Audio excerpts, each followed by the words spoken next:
Welcome to the Savills Shares podcast, where the talk is all about real estate. Today, foreign real estate. Joining us today, we have Adrian Lim, Head of International Residential Sales. Welcome, Adrian. Thanks, Jack. Thanks for having me today. From your experience, clients who purchase overseas properties, are they more for investment intent or owner-occupied intent? Honestly, in the beginning, most of the buyers, they buy for investment. Yeah. And then I would say 30% of them are buying for own use, especially if their kids are going to for example, UK. So the parents tend to buy for them, and then instead of paying the high rent now. So we see more and more parents buying these days. So it becomes like 50-50 now. It used to be 70% investor, so now 50% is own for own sake, and 50% for investment.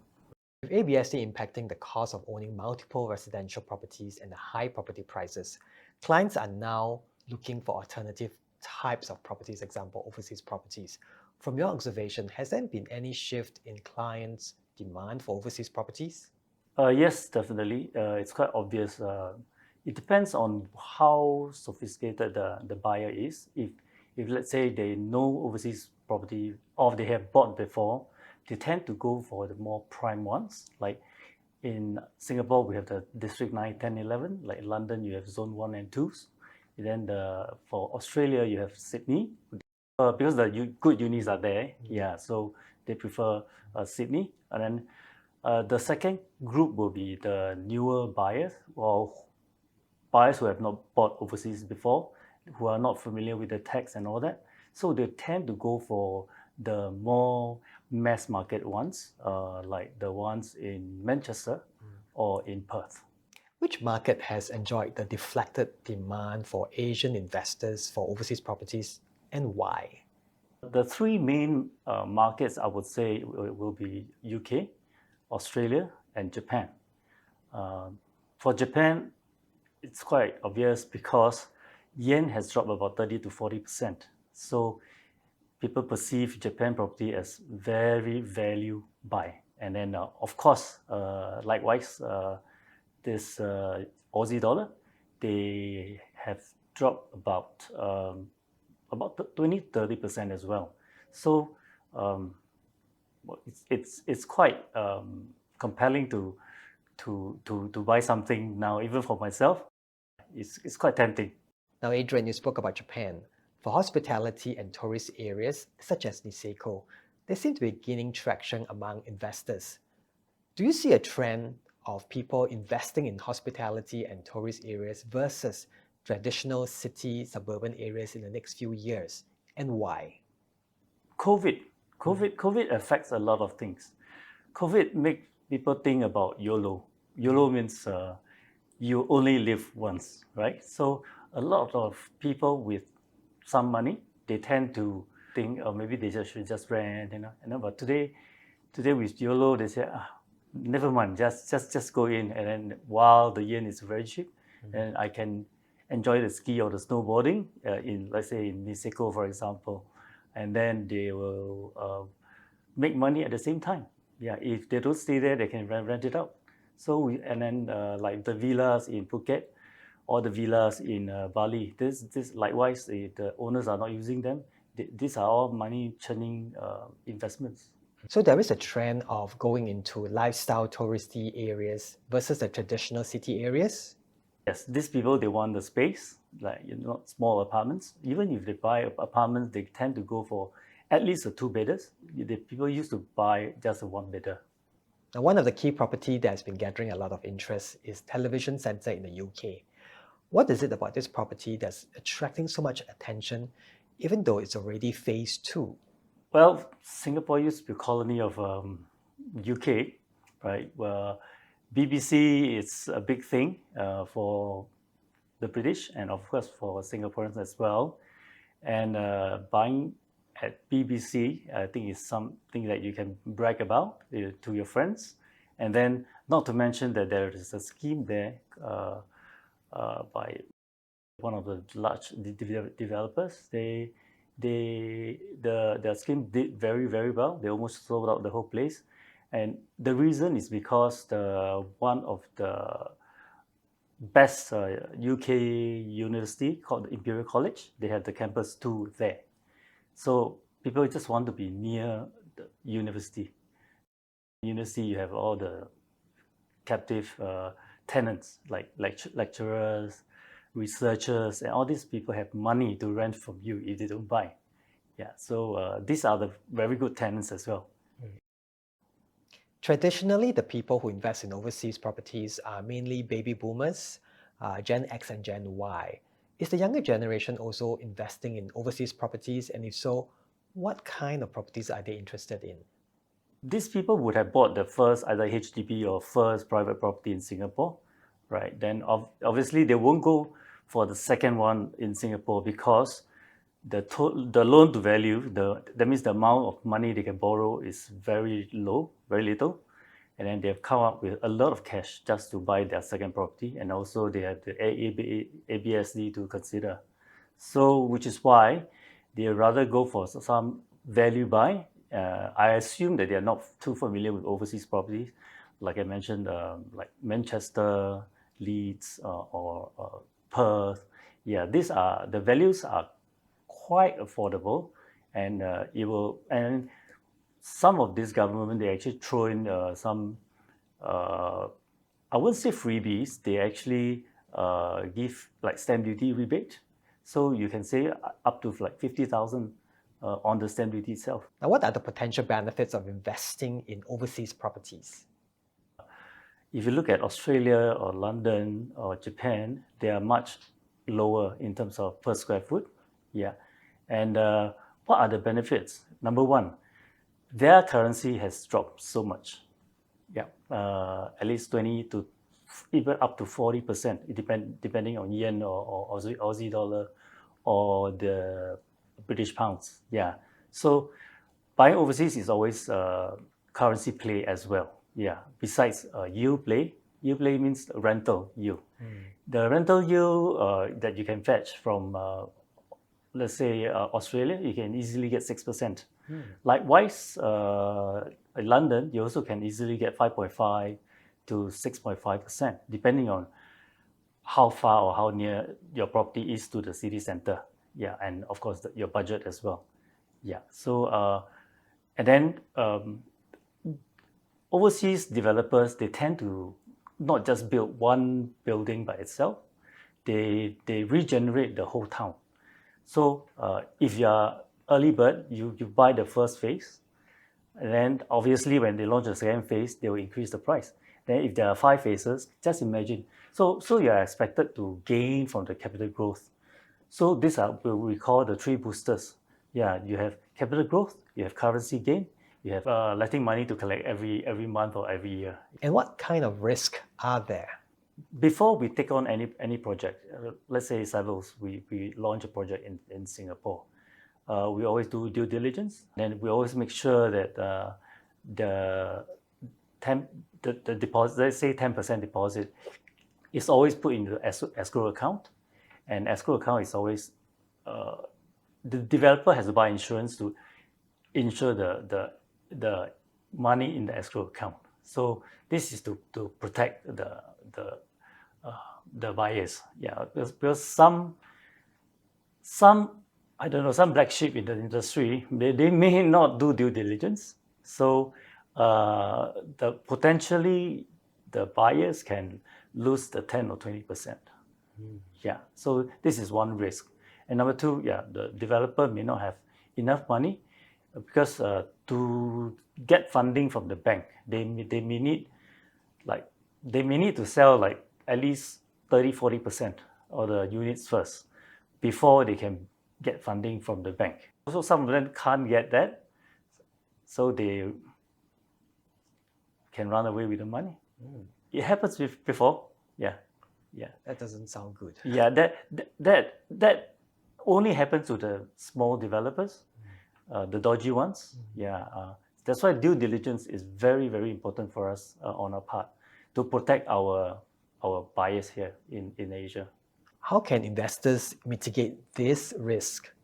The investors, of course, they should ask whether the 10% is insured, whether is it in the sitting in the escrow account. Yeah, so is the developer making use of the 10%? Normally, okay, for UK, they are allowed to use the 10%. Okay, even though it's in escrow account, to help with the initial building, or the construction. I mean, yeah, but it has the insurance to cover that. Should they go bust, then the 10% is insured. Yeah. Whereas for Australia, the 10% is always 10%, and it's always a deferred payment, 1090. So you put 10% in the bank. The Aussie developers can't touch the 10% at all until they finish the construction. Yeah. So the 10% is really very protected. Yeah, if you buy into Australia. Yeah. So that's why, and then on top of that, the putting 10% in the bank in Australia, you're actually getting some developers, some nice developers actually give you the fixed D interest back to you. So let's assume they take 4 years to build the whole town or the few buildings. Yeah. So all this, every year you're earning that 4-5% interest rate. It's not sitting there doing nothing. Yeah. So why not? Yeah, you're earning that interest rate. What are some legal, regulatory, and even taxation considerations that investors should be aware of when buying property abroad? There are three main tax to pay for, let's say, use UK as an example again. Okay, the number one will be the capital gains tax. Number two will be the inheritance tax. Number three will be the income tax.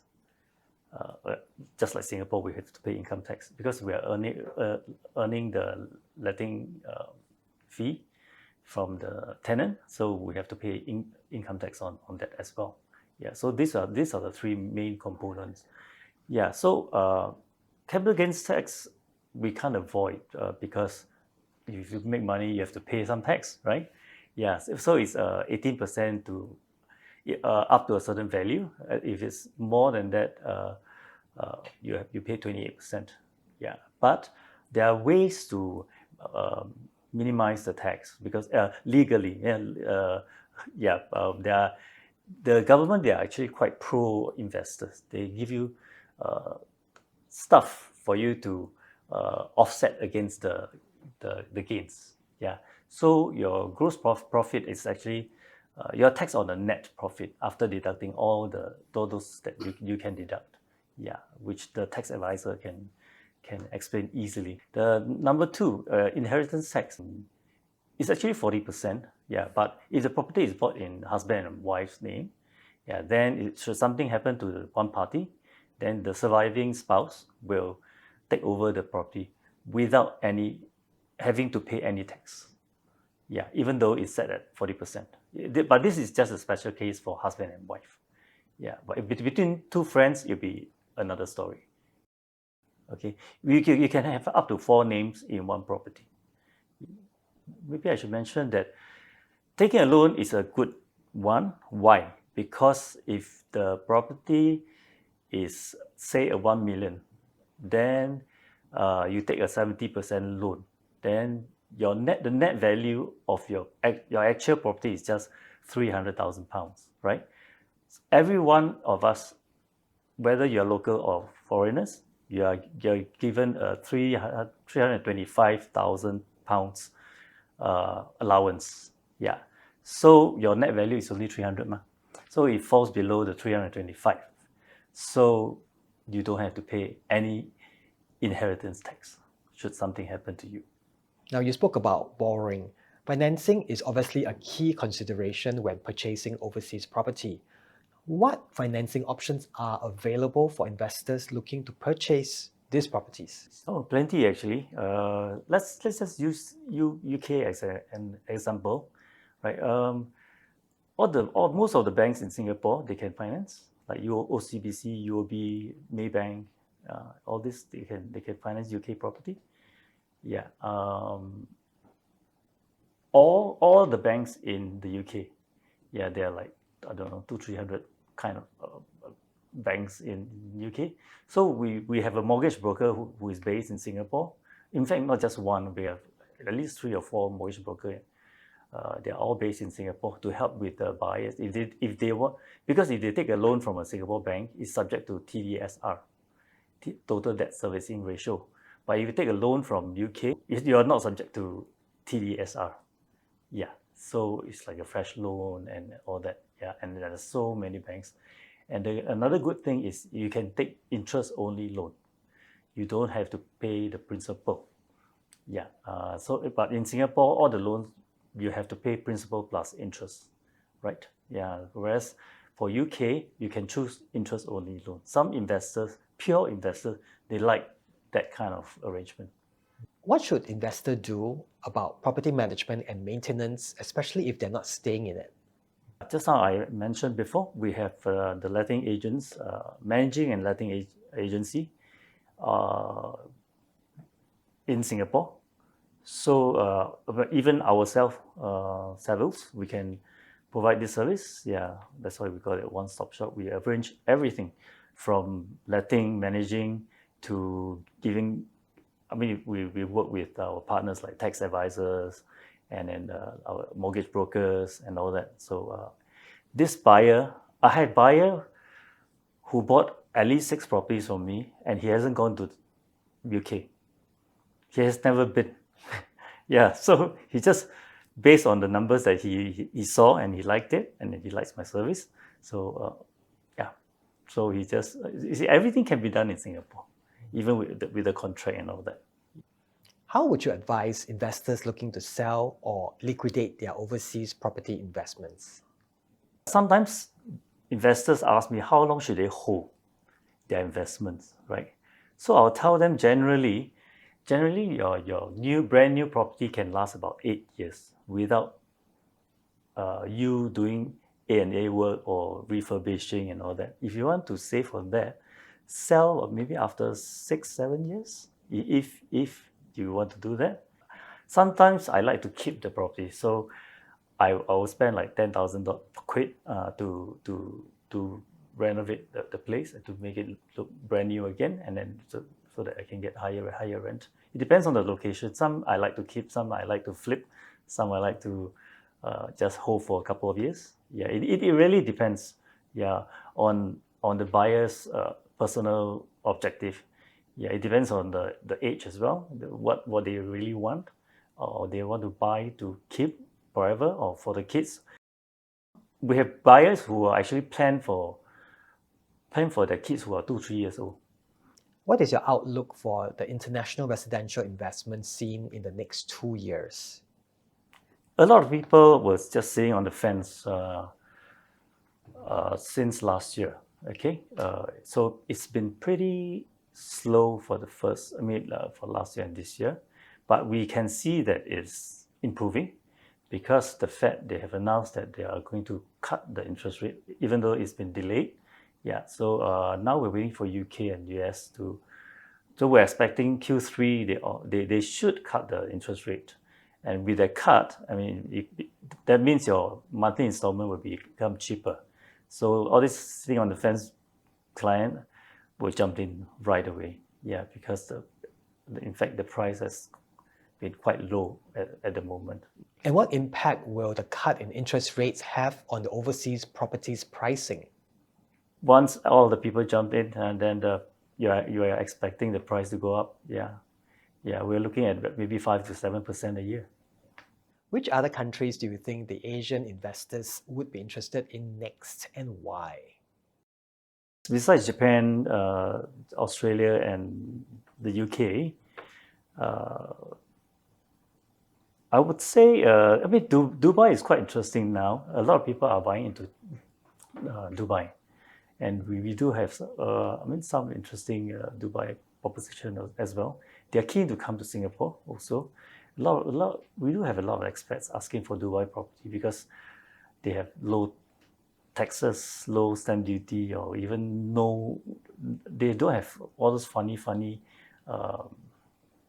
taxes. Yeah, they are quite open about it, I think. Now, if money is not a consideration, Adrian, which country and what type of property would you invest in and why? I would say I will look at Perth. That would be my first choice, assuming that I only have one pot of gold, okay, to buy one property.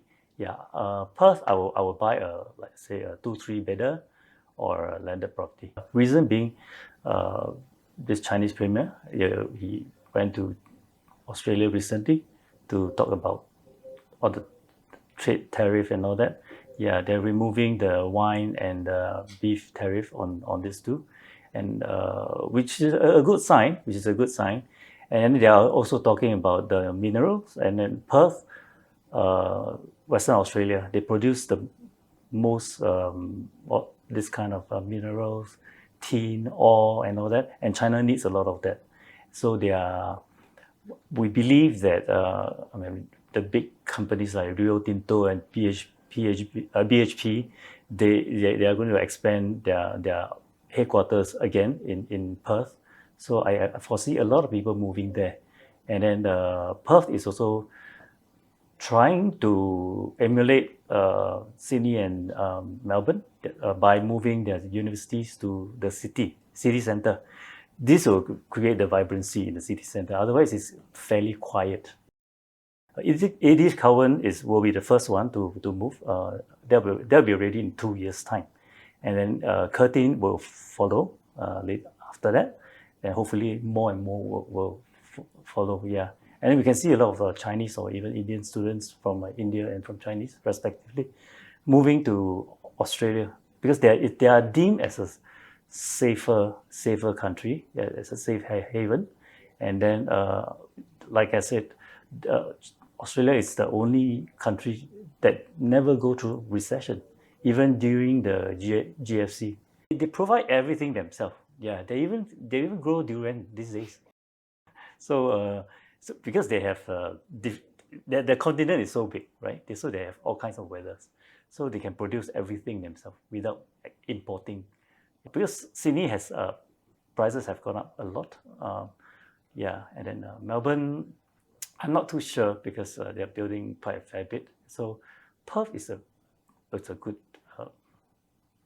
good bet. Yeah, for me personally. Yeah. Right. Well, I look forward to eating your durians. That's all the time we have for today. Thank you for joining us, Adrian. Thank you very much. And thank you for joining us as well. Catch all the latest episodes of the Savills Shares podcast on YouTube Music, Spotify, and Apple Podcasts. Till then, God bless. This podcast is for general information only and should not be taken as professional advice. Savills accept no responsibility or liability for any direct or indirect or any consequential loss from the use of, reference to, or the reliance on this podcast or its content.